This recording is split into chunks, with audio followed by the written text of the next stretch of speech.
জাতীয় থেকে আন্তর্জাতিক, প্রান্তিক, জনপদ থেকে নগর, চারপাশে ঠিক কী ঘটছে এই মুহূর্তে তা নিয়ে এখন চারদিক আপনার সঙ্গে আছি আমি আজহার লিমন। সংবিধানের ৪৯ অনুচ্ছেদে প্রদত্ত রাষ্ট্রপতির ক্ষমা প্রদর্শনের ক্ষমতা আইন ও নীতি দ্বারা নিয়ন্ত্রিত করার বিষয়ে একমত হয়েছে রাজনৈতিক দলগুলো। একই দিনে বিচার বিভাগ বিকেন্দ্রীকরণে প্রতিটি বিভাগে হাইকোর্টের স্থায়ী বেঞ্চ স্থাপনের বিষয়েও একমত পোষণ করে দলগুলো।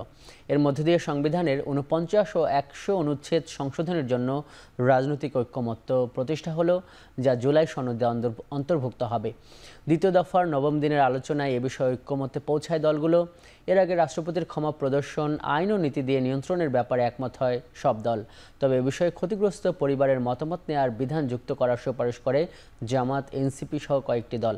পরে সংবিধানের ১০০ অনুচ্ছেদ সংস্কার ও বিচার বিভাগ বিকেন্দ্রীকরণের প্রস্তাব নিয়ে আলোচনা হয়।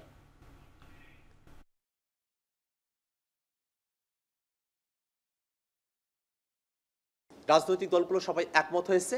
জাতীয় নাগরিক পার্টি, এনসিপি, আমরাও মনে করি রাষ্ট্রপতির ক্ষমা প্রদর্শনের যে বিষয়টিকে অবারিত এবং একই সাথে নিরঙ্কুশ করে রাখা হয়েছিল, সেই জায়গাটাতে অবশ্যই আইনের বিধিবিধান প্রয়োজন। যিনি খুন হয়েছেন তার পরিবার যদি যিনি খুনি তাকে মাফ করে দিতে চান, এই মাফ করবার একটা প্রভিশন থাকতে পারে, কিন্তু সেটা পরিবারের এঙ্গেজমেন্টের মাধ্যমে থাকবে, রাষ্ট্রের না। এবং সেক্ষেত্রে আমরা বলেছি যে আলাদা একটা কমিশন করে দেন। আমরা বিগত সময়ে দেখেছি রাষ্ট্রে এই ধারার, রাষ্ট্রপতির এই ক্ষমতার যথেষ্ট অপব্যবহার হয়েছে, মিসইউজ, অ্যাবিউজ, যাই বলি সব কিছুই হয়েছে। এবং যারা ফাঁসির দণ্ডপ্রাপ্ত আসামি বিভিন্ন হেনিয়াস ক্রাইমে, তাদেরকেও অপর্যাপ্ত ক্ষমা প্রদর্শনের মাধ্যমে রাষ্ট্রে হত্যাযজ্ঞের একটা উৎসাহ দেওয়া হয়েছে।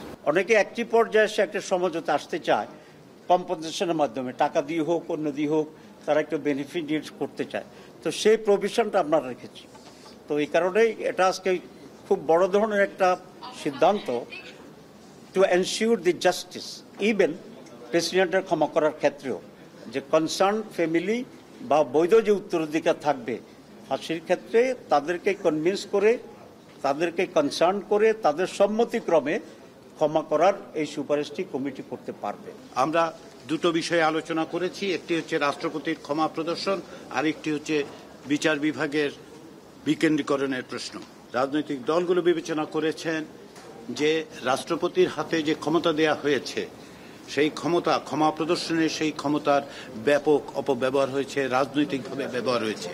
প্রত্যেকটি রাজনৈতিক দল এটা উপলব্ধি করতে পেরেছেন যে এই বিষয়ে সংবিধানের যে ৪৯ অনুচ্ছেদ আছে তার বড় রকমের সংশোধন করা প্রয়োজন। প্রস্তাবিত টেলিকম নীতিমালা নিয়ে সরকার তড়িঘড়ি করায় উদ্বেগ জানিয়ে বিএনপি মহাসচিব মির্জা ফখরুল ইসলাম আলমগীর বলেছেন, জাতীয় নির্বাচনের আগে এ ধরনের সিদ্ধান্ত সমীচীন নয়। দুপুরে গুলশানে বিএনপি চেয়ারপারসনের রাজনৈতিক কার্যালয়ে জরুরি সংবাদ সম্মেলনে একথা বলেন তিনি। বাংলাদেশ টেলিযোগাযোগ নিয়ন্ত্রণ কমিশন বিটিআরসি সাম্প্রতিক draft telecom network licensing reform policy ২০২৫ তড়িঘড়ি করে সিদ্ধান্ত গ্রহণ করার বিষয়ে আমাদের উদ্বেগ প্রকাশ করছি। তবে খসড়া নীতিমালাটি বিশ্লেষণ করে দেখা যায় যে এটি গুরুতর সমস্যা রয়েছে, যা টেলিকম খাতে সমতাভিত্তিক ও টেকসই উন্নয়নে বাধা দিতে পারে। বিএনপি গঠনমূলক মনোভাব নিয়ে এই খসড়ার সম্ভাব্য দুর্বলতা, অস্পষ্টতা এবং বড় মোবাইল অপারেটরদের পক্ষে অধিক সুবিধা পাওয়ার কিছু ধারা তুলে ধরেছে। এদিকে বাংলাদেশের সুষ্ঠু নির্বাচন আয়োজনে অস্ট্রেলিয়ার সহযোগিতা অব্যাহত থাকবে বলে জানান বিএনপির স্থায়ী কমিটির সদস্য আমির খসরু মাহমুদ চৌধুরী। বৃহস্পতিবার বিকেলে বাংলাদেশে নিযুক্ত অস্ট্রেলিয়ান হাই কমিশনার সুসান রাইলের সঙ্গে সৌজন্য সাক্ষাৎ শেষে কথা জানান তিনি। নির্বাচনের প্রস্তুতি নিয়ে আলোচনা হয়েছে। ইলেকশন কমিশনের উপর একটা বড় ধরনের সহায়তা তারা করে এবং সেটা করছে ইতিমধ্যে, এবং তারা সেটা এগিয়ে নিয়ে যাচ্ছে। তারা চাচ্ছে একটি সুষ্ঠু নির্বাচন যাতে বাংলাদেশে হয়ে যায় এবং তার জন্য তাদের সহযোগিতা অব্যাহত থাকবে। তাদের বাংলাদেশের সার্বিক রাজনৈতিক পরিস্থিতি এবং আমাদের আগামী দিনের বাংলাদেশে আমরা আমাদের রাজনৈতিক পরিবর্তন, পট পরিবর্তনের পর একটা গণতান্ত্রিক বাংলাদেশ এবং তার ফলশ্রুতিতে যে দুই দেশের মধ্যে সম্পর্কগুলো গড়ে ওঠার প্রয়োজনীয়তা আছে সেগুলো গুরুত্বের সাথে আলোচনা হয়েছে। দেশের মানুষকে জাতীয় নাগরিক পার্টি এনসিপিতে যোগ দেওয়ার আহ্বান জানিয়েছেন দলটির আহ্বায়ক নাহিদ ইসলাম। সন্ধ্যায় পঞ্চগড়ে পদযাত্রায় অংশ নিয়ে আহ্বান জানান তিনি। এ সময় দলের শীর্ষ নেতা বলেন, পুশিনের কড়া সমালোচনা করে বলেন যে পুশিন না করে ভারত শেখ হাসিনাকে ফিরিয়ে দিক। এ সময় নাহিদ ইসলাম আরও বলেন, ছাত্ররা রাজপথে লড়াই করেছে, তারা এখনও রাজপথ থেকে সরে যায়নি। ভারতীয় বিএসএফ দ্বারা আমাদের বাংলাদেশিদের নির্মমভাবে খুন করা হয়। এই সীমান্ত হত্যাকাণ্ড এই 50 বছরেও কোন সরকার বন্ধ করতে পারে নাই। প্রিয় বন্ধুগণ, এখন আমরা দেখছি যে এই বর্ডার থেকে ভারত থেকে অবৈধ অভিবাসী বলে পুশিন করা হচ্ছে। আমরা স্পষ্টভাবে বলতে চাই, এটা হাসিনার বাংলাদেশ নয়, এটা ছাত্র জনতার বাংলাদেশ।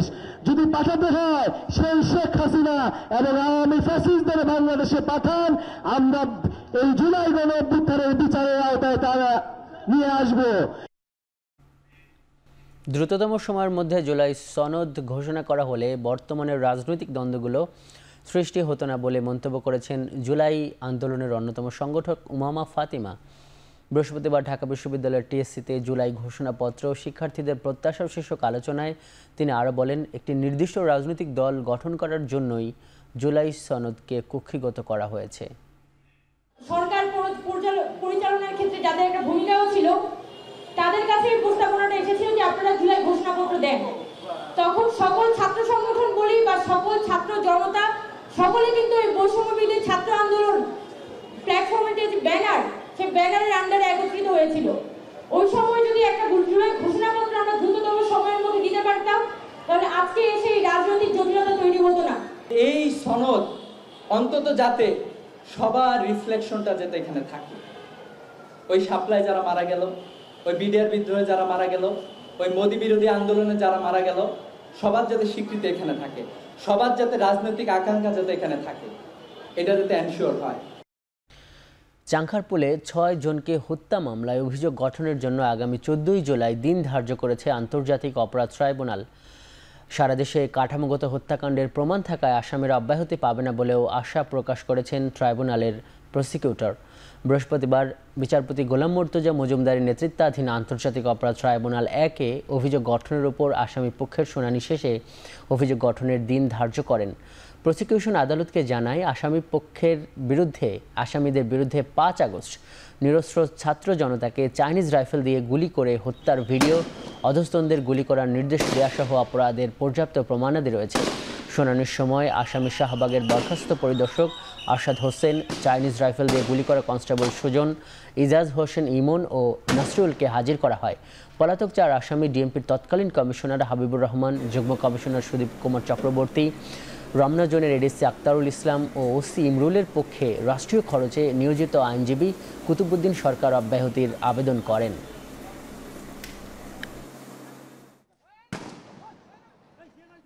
চার্জ ফ্রেম করার মতো যথেষ্ট উপাদান আছে এবং ডিসচার্জ করার মতো কোনো উপাদান নাই, কাজেই চার্জ ফ্রেম হবে। আর বাড়ি বাড়ি যাওয়া হয়েছে যে তাদেরকে ধরে নিয়ে আসা হচ্ছে, যার বিস্তারে বিভিন্ন মামলায় বিভিন্নভাবে বর্ণনা করা হয়েছে। কাজেই ওয়াইড স্প্রেড, সিস্টেমেটিক হয়েছে এবং টার্গেটেড হয়েছে। গুম খুনে সেনাবাহিনীর কেউ জড়িত থাকার প্রমাণ মিললে আইন অনুযায়ী ব্যবস্থা নেওয়া হবে। দুপুরে সেনানিবাসের অফিসার্স মেসে ব্রিফিংয়ে জানানো হয়, নিরপেক্ষ নির্বাচনের জন্য ইসির নির্দেশনায় কাজ করতে প্রস্তুত সেনাবাহিনী। এ সময় পার্বত্য চট্টগ্রামে অভিযানে এখন পর্যন্ত 23 জনকে গ্রেপ্তার হয়েছে বলেও জানান তিনি। গত 2 সপ্তাহে পার্বত্য চট্টগ্রামে সেনাবাহিনী কর্তৃক অভিযান পরিচালনা করে 13টি আগ্নেয়াস্ত্র উদ্ধার করে, 23 জন সন্ত্রাসীকে গ্রেপ্তার করে এবং একটি ইউপিডিএফ-এর ক্যাম্প ধ্বংস করে। এ সকল অভিযানের অংশ হিসেবে রাঙ্গামাটিতে বিশেষ অভিযান পরিচালনাকালে একজন সেনা সদস্য গুলিবিদ্ধ হয়। নির্বাচন কমিশন থেকে নির্দেশনা পাওয়া মাত্র আমরা অবাধ, সুষ্ঠু, নিরপেক্ষ নির্বাচনের জন্য পরিচালনার জন্য সকল ধরনের সহায়তা আমরা করতে প্রস্তুত আছি। এই তদন্তে যদি গুমের সংশ্লিষ্টতা প্রমাণ পায় তাহলে অবশ্যই সেনাবাহিনী, বাংলাদেশ সেনাবাহিনী তাদের বিরুদ্ধে যথাযথ আইনানুগ ব্যবস্থা গ্রহণ করবে।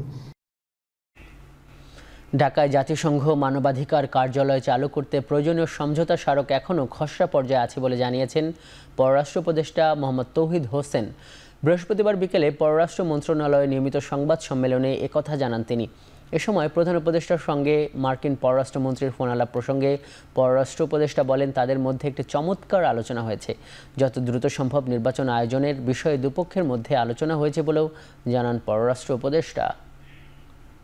যে কোনো নেগেটিভ বিষয়ই ভিসা প্রসেসের ক্ষেত্রে প্রভাব ফেলবে না, আমি কথা বলতে পারি না। আমাদের দেখতে হবে যেন আমরা প্রপার স্টেপস যদি নেই তাহলে সেটা মিনিমাইজ করা যায়। আমাদের করণীয় হচ্ছে দেখা যে আসলে তারা বিশেষ কোনো এই ধরনের কোনো অপকর্মের সাথে জড়িত কিনা, যদি জড়িত হয় তাহলে তাদের ব্যাপারে স্বাস্থ্যবানের ব্যবস্থা গ্রহণ করা এবং এই ধরনের ঘটনা যাতে না ঘটে সেটা চেষ্টা করা।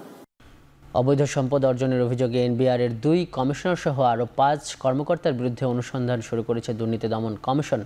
এ নিয়ে এখন পর্যন্ত 16 এনবিআর কর্মকর্তার বিরুদ্ধে তথ্যানুসন্ধান চলমান। বিকেলে দুদক কার্যালয়ে সমসাময়িক ইস্যুতে ব্রিফিংয়ে সংস্থাটির সহকারী পরিচালক আক্তারুল ইসলাম বলেন, রাজস্ব বোর্ডের কতিপয় অসাধু সদস্য কর্মকর্তা মোটা অঙ্কের ঘুষের বিনিময়ে কর ফাঁকির সুযোগ তৈরি করে দিচ্ছেন। সেই সঙ্গে বিভিন্ন প্রতিষ্ঠানের মালিক ও জাতীয় রাজস্ব বোর্ডের কর্মকর্তারা নিজেরা লাভবান হওয়ার জন্য নির্ধারিত পরিমাণ কর আদায় না করে পরিমাণ কমিয়ে রাখছেন বলে অভিযোগ করেন দুদক সহকারী পরিচালক। কর প্রদানের নিয়ম হচ্ছে কর হিসাব নিকাশের পর বেশি হলে তা ওই করদাতাকে ফেরত দিতে হবে, কিন্তু বাস্তবে তা দেয়া হচ্ছে না। শুধু এনবিআর এর বিষয় না, এটা সবার ক্ষেত্রে যাদের বিরুদ্ধে অভিযোগ এসে স্বাভাবিক আপনারা জানেন যে দুর্নীতি দমন কমিশন তাদের বিরুদ্ধে অভিযোগের যদি প্রাথমিক সত্যতা পাওয়া যায় অথবা গোয়েন্দা রিপোর্টের ভিত্তিতে যদি পাওয়া যায় তাহলে প্রকাশ্যে অনুসন্ধান শুরু হয়। এটা আসলে ব্যতিক্রমী কিছু না। কুমিল্লার মুরাদনগরে মাদক ব্যবসায় জড়িত থাকার অভিযোগ এনে 2 সন্তান সহ মাকে পিটিয়ে হত্যা করা হয়েছে। সকালে উপজেলার বাংরা থানার কড়াইবাড়ি গ্রামে এই হত্যাকাণ্ড ঘটে। এই ঘটনায় গুরুতর আহত হয়ে চিকিৎসাধীন রয়েছেন আরও একজন। তবে মোবাইল চুরি নিয়ে এই ঘটনার সূত্রপাত বলছেন স্থানীয়রা। বৃহস্পতিবার সকাল 9:30টার দিকে উপজেলার বাংরা থানার কড়াইবাড়ি গ্রামে এই ঘটনা ঘটে। স্থানীয়দের বরাত দিয়ে পুলিশ জানায়, মাদক কেনা বেচার সঙ্গে জড়িত থাকার অভিযোগ এনে স্থানীয় গ্রামবাসী সকাল 9:30টার দিকে রবির পরিবারের 4 সদস্যকে গণপিটুনি দেয়। এতে ঘটনাস্থলে রবি, মেয়ে জোনাকি ও ছেলে রাসেল নিহত হন। আহত হন পরিবারের আরও এক মেয়ে। তাকে উদ্ধার করে স্থানীয় একটি হাসপাতালে নেওয়া হয়। খবর পেয়ে কুমিল্লা পুলিশ সুপার নাজির আহমেদ সহ একাধিক গোয়েন্দা সংস্থা এবং পুলিশের একটি দল ঘটনাস্থলে পৌঁছে প্রাথমিক তদন্ত করছে।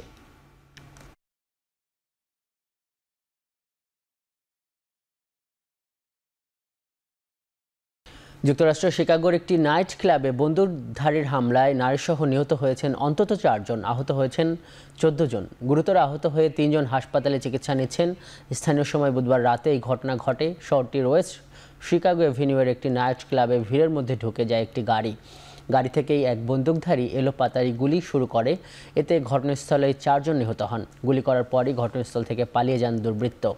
এই ঘটনায় জড়িত সন্দেহে এখন পর্যন্ত কাউকে আটক করতে পারেনি পুলিশ। শিকাগো ক্রাইম ডিপার্টমেন্টের তথ্য মতে শহরটিতে গেল জুনে বন্দুক হামলার ঘটনা প্রায় 40% কমে এসেছে। শ্রীলঙ্কার বিপক্ষে প্রথম ওয়ানডেতে ব্যর্থতার পেছনে বাংলাদেশের পরিকল্পনাহীন ব্যাটিংকে দায়ী করলেন সাবেক অধিনায়ক ও সাবেক প্রধান নির্বাচক মিনহাজুল আবেদিন নান্নু। একই সঙ্গে প্রশ্ন তুললেন টিম ম্যানেজমেন্টের দায়িত্বশীলতা নিয়েও। একটা দল খেলার আগে কিন্তু একটা প্রোগ্রামিং একটা মিটিং হয় যে কাকে কিভাবে খেলতে হবে, কোন বোলারকে কিভাবে হ্যান্ডলিং করব, এটা কিন্তু হয়। কিন্তু প্লেয়াররা মাঠে গিয়ে দেখলাম হাসারাঙ্গার মতো স্পিনার, কামিন্ডের মতো স্পিনারকে যেভাবে ব্যাটিং করছিল, এটা একটা হতাশাজনক। মনে হচ্ছিল কোনো প্ল্যান নাই, জাস্ট গিয়ে ব্যাটিংটা করে দিলাম।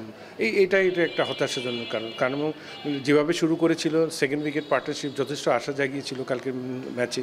তো সেই হিসাবে আমি মনে করেছিলাম একটা রান আউটের পরে কিন্তু পুরো সিনারিও চেঞ্জ হয়ে গেছে। তো আমার মনে হয় ব্যাটসম্যানদের উত্তরানোর জায়গা আছে, টিম ম্যানেজমেন্টেরও এটা নিয়ে অনেক 1-to-1 কাজ করা দরকার। এই ছিল এখন চারদিকে। এখন টেলিভিশন ওয়েবসাইটে দেখতে ভিজিট করুন www.ekhon.tv। ফেসবুকে দেখুন facebook.com/tv.ekhon এবং ইউটিউবে দেখতে ভিজিট করুন youtube.com/ekhon tv।